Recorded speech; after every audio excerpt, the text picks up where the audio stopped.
Hi, this is Matt with AppliancePartsPros.com. Today we'll be showing you how to repair your appliance.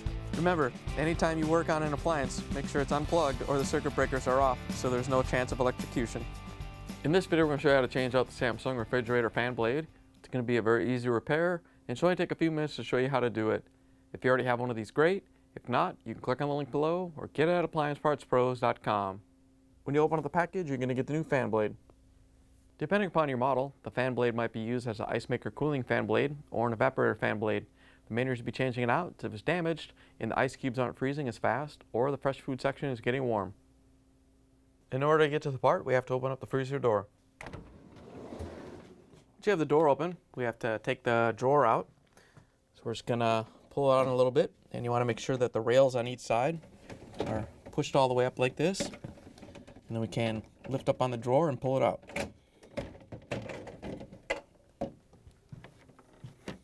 Now that we have the drawer out, we're going to take the basket out. In order to make it easier to get that out, we're going to open up the refrigerator doors for a second. And then we can lift the basket out. You want to lift the back up first and then slide it towards the back a little bit. Once you have it free, you can lift it out and set it aside. Once we have the basket out, we're going to close the refrigerator doors again. And then we can take the door off the freezer. We can see this bracket that has two bolts that hold the door onto the rails. We're going to use a 10mm socket with a ratchet to take them out.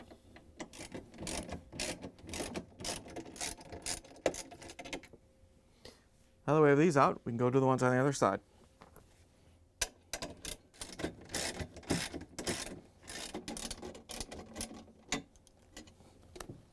Now we can lift the door off the brackets. If it's stuck, you can use your hand to press down on the rail while you break it free. And then we can carefully lift the door up, pull it off. Once you have it off, you can set it aside. Now that we have the door out of the way, we have to take this connecting rod off.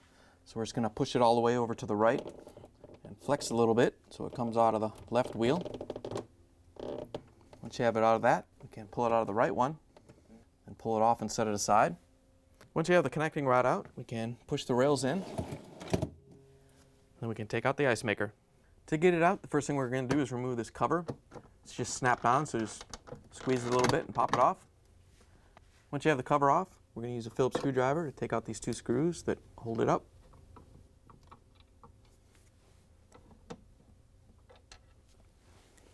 Once you have the screws out, we're going to reach in and pull forward on the ice maker so it releases from the tabs. So we can drop it down and carefully reach in and disconnect the wire harness. There's a locking tab on it. Just have to press it to release it. Once you have it released, you can pull the ice maker out of the freezer.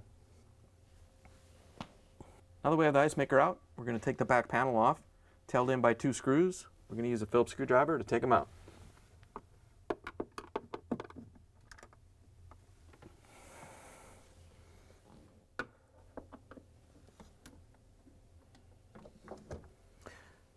Once you have both screws out, you can reach in and carefully pull the back panel off. To get the back panel off, we're just going to carefully pull out on it. Once you have it worked out, you can drop it down a little bit. Once you have the back panel lowered down, you can see that there's three electrical connections up here on the right-hand side that we have to disconnect. There's locking tabs on them, so we're just going to reach up and unlock them and unplug them.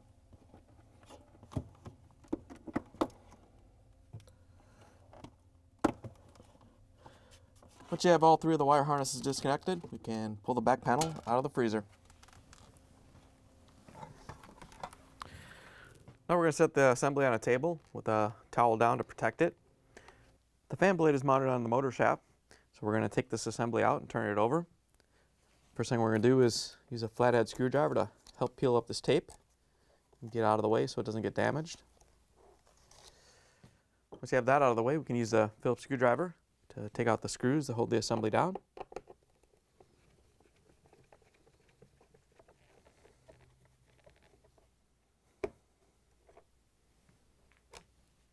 Once you have the screws out, we're going to lift this assembly out and turn it over. so we have access to the fan blade. There's a small compression spring on the fan blade that we're going to take off so we can pull it off the shaft. Just going to use a small needlenose pliers to wiggle it off. Once you have the spring off, then we can just pull up on the fan blade and pull it off the motor shaft.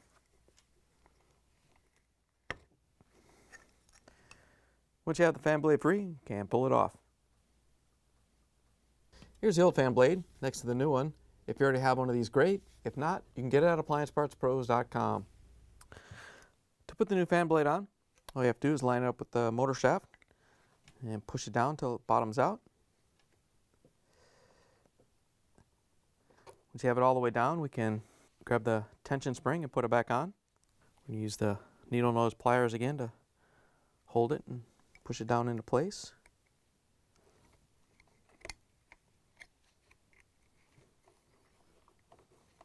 Once you have the spring in place, we can turn the assembly over and set it back into place. Then we can use the Phillips screwdriver to put the screws back in.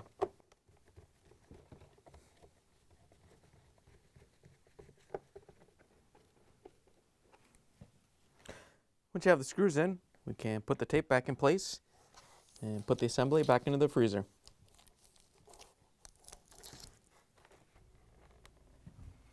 To put the assembly in, we're just going to kind of lift it up into place. And then we're going to have to reach behind and grab the 3 wire harnesses and plug them in. They're all different, so you can't mix them up. Just push them on and make sure you get them in there so you get a good connection.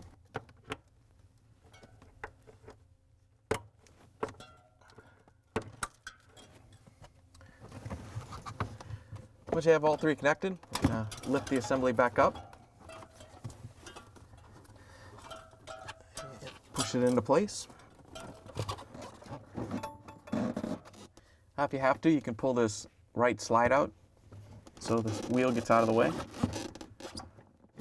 Once you have the wheel out of the way, you can get the panel up the rest of the way.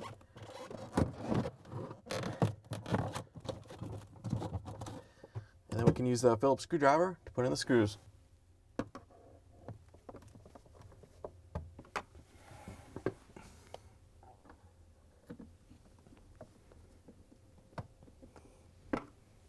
Now that we have it back in place, we can put the icemaker back in.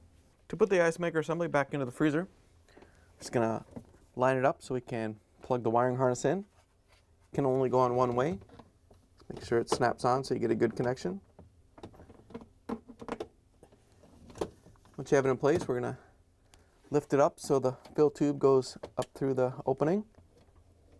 And push it back and lock it onto the mounting legs in the back. Lock it into place. Once you have it in place, we can use the Phillips screwdriver to put in the screws on the front.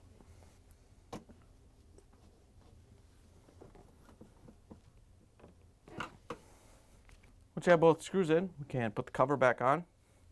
Just have to line it up and snap it back into place. Now that we have the icemaker in, we're going to pull the rails out. And then we can put in the bar that goes between the 2 wheels. Just have to line it up on the right one and push it in. And do the same on the left. If you have to flex a little bit, you can. Once you have the bar back on, we can put the door on. To put the door back on, you just have to line it up on each rail and set it into place.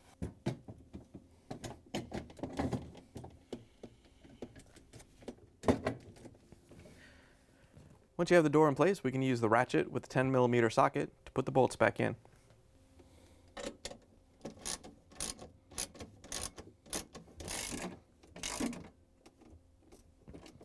Now we can do the ones on the other side.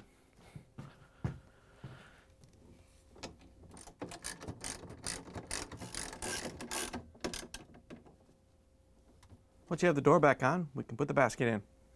To put the basket back in, we're going to open up the refrigerator doors to give us a little bit more room. And we're going to take the basket and lower the front down in first. Then you want to swing it and lay it down. You want to make sure that the front locking tabs go in, and then you can set the rear ones down. Now that you have the basket in, we can close the doors. and then we can put the drawer in. To put the drawer back in, you want to make sure that the slides are in the same position they were when you took them off. And then we can carefully set the drawer in. You want to make sure that the slides go onto the glides. And you can push it all the way back in. Once you have it in, you can close the freezer door, plug it back in, and make sure it starts to cool.